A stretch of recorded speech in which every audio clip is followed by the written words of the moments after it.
Le gouvernement prévoit une nouvelle loi cette année pour lutter contre les violences sexuelles, mais aussi contre les inégalités professionnelles. Les chiffres parlent d'eux-mêmes. À travail égal, les femmes gagnent 27% de moins que les hommes, sans compter les difficultés pour accéder à des postes d'encadrement.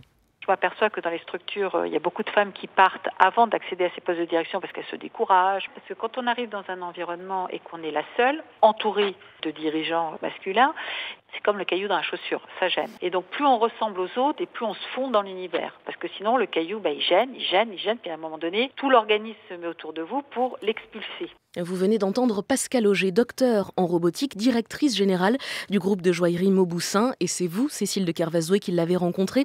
Pascale Auger vous a expliqué comment elle menait depuis plus de 10 ans maintenant une carrière de femme dirigeante. Ça fait partie aussi de la relation de la femme au plafond de verre. C'est-à-dire que c'est pas forcément en travaillant de plus en plus comme une mule et en me mettant en frontal en face d'eux que j'y arrive. Si on commence à être informé dans une logique où l'autre en face se dit oui mais peut-être qu'elle n'est pas assez forte ou peut-être qu'on va la mettre trop en difficulté parce que des fois ça peut être plus pernicieux.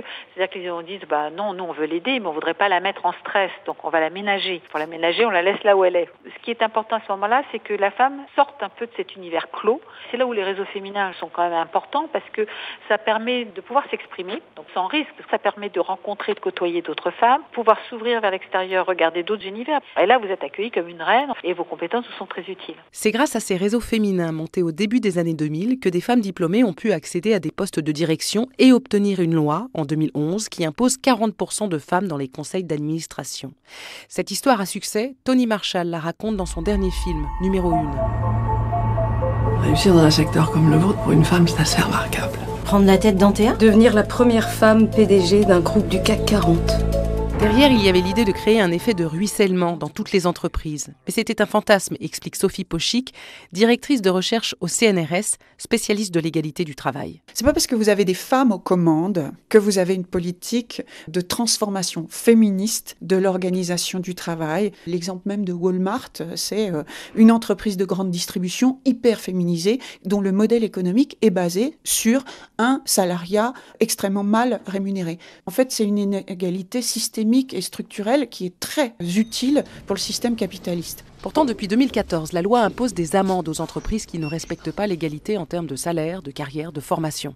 Des amendes qui peuvent atteindre 1% de la masse salariale. Le problème, c'est que les 2/3 des entreprises françaises sont aujourd'hui hors la loi et l'État ne sanctionne qu'une infime partie d'entre elles. Car la mode est plutôt aux incitations à l'égalité, notamment via des labels qui certifient les bonnes pratiques d'entreprises volontaires. C'est ce que fait notamment Arborus et sa fondatrice Christina Lunghi. Les inégalités aujourd'hui ne permettent plus de faire du business. Par exemple, tous les pays en voie de développement aujourd'hui sont les pays qui poussent le plus vers l'égalité entre les femmes et les hommes parce qu'ils ont compris que si on laisse les femmes à la maison, si les femmes ne participent pas à l'effort économique, il y a tout un pan de l'économie qui ne fonctionne pas. CGT, bonjour. C'est ce qu'avait révélé France Stratégie en 2016 dans un rapport qui montrait que la fin des discriminations professionnelles pouvait rapporter en France 150 milliards d'euros. Sur les marchés financiers, l'égalité est également un critère important, comme l'est le regard des consommatrices. D'où certaines dérives dénoncées aujourd'hui par la CGT et sa responsable de l'égalité femmes-hommes, Sophie Binet. Il y a par exemple des entreprises qui utilisent l'égalité femmes-hommes pour conquérir de nouveaux marchés. Je pense par exemple à AXA, qui a bien identifié que les femmes étaient un nouveau marché en matière bancaire et assurantielle et donc qui fait toute sa communication sur AXA défend les femmes. Par contre, quand on regarde en interne à AXA, eh bien, il y a toujours des inégalités salariales très importantes. Il y a un vrai problème sur la qualité du travail qui est fait sur les dossiers de ces entreprises qui ont le label égalité et qui parfois en interne ne respectent même pas la loi. Alors devant cette impunité, la CGT rappelle que le modèle, c'est l'Islande, un pays où depuis 30 ans, pour faire respecter la loi, les femmes se sont massivement appuyées sur des syndicats d'entreprises.